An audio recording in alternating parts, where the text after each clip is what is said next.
Friends, இன்றைக்கி நம்ம வீட்டில் என்ன சாப்பாடு பார்த்திங்கன்னா, இது மரவள்ளிக்கிழங்கு அடை தோசை. அதுக்கு என்னென்ன பொருள் போடுறேன்னு பார்த்துங்க.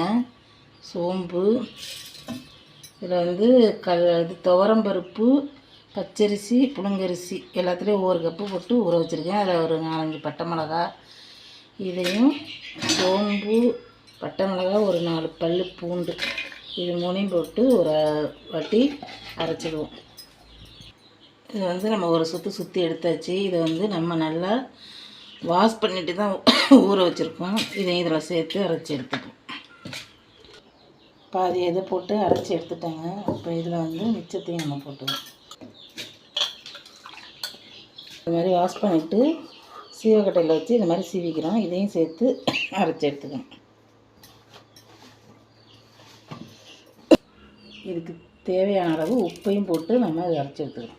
ரொம்ப நைஸாக அரைக்கக்கூடாது. இது மாதிரி குறப்பாக அரைச்சிக்கணும். அப்போ தான் நல்லாயிருக்கும். இது மாதிரி நம்ம தோசை மாவு பதத்துக்கு கரைச்சி வச்சுக்கணும். ரொம்ப தண்ணியாகவும் கரைக்கக்கூடாது, ரொம்ப திக்காகவும் கரைக்கக்கூடாது. இதில் ஒரு 4 சின்ன வெங்காயம் பொடிசாக கட் பண்ணது, கொஞ்சம் கருவேப்பிலை, மல்லித்தலை இருந்தால் மல்லித்தலை சேர்த்துக்கணும். மல்லித்தலை இல்லை, நான் அதனால் இது மட்டும் போடுறேன். இது கூட நம்ம 1 ஸ்பூனு பெருங்காயத்தூளும் சேர்த்துக்கணும். ஏன்னா இது வாயுங்கிறதுனால, கிழங்கு வாயு, அதுக்காக பெருங்காயத்தூள் 1 ஸ்பூன். கல்ல அடுப்பில் வச்சாச்சு. இப்போ இதை ஊற்றுறேன்.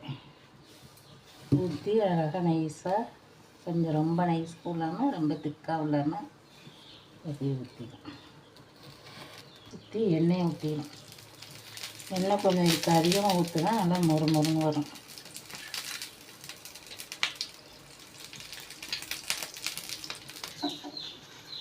நம்ம ஒரு பக்கத்தை இப்போ திருப்பி போட்டுக்கணும். நல்லா அடுத்து இன்னொரு பக்கத்துக்கு திருப்பி போட்டுக்கணும். இப்போ அடுத்த சைடும் திருப்பி வெந்துட்டு பாருங்கள். அழகாக எவ்வளோ மொறுன்னு மரவள்ளிக்கிழங்கு தோசை. இதுக்கு தேங்காய் சட்னி வச்சு சாப்பிட்டிங்கன்னா அருமையாக இருக்கும். தேங்காய் சட்னி, நாட்டு சக்கரை கூட வச்சு சாப்பிட்லாங்க. அவ்வளோ அருமையாக இருக்கும். சூப்பரான மரவள்ளிக்கிழங்கு அடை தயார். பிடிச்சிருந்தா லைக் பண்ணுங்கள், ஷேர் பண்ணுங்கள். இந்த உனக்கு ஒரு வாய்.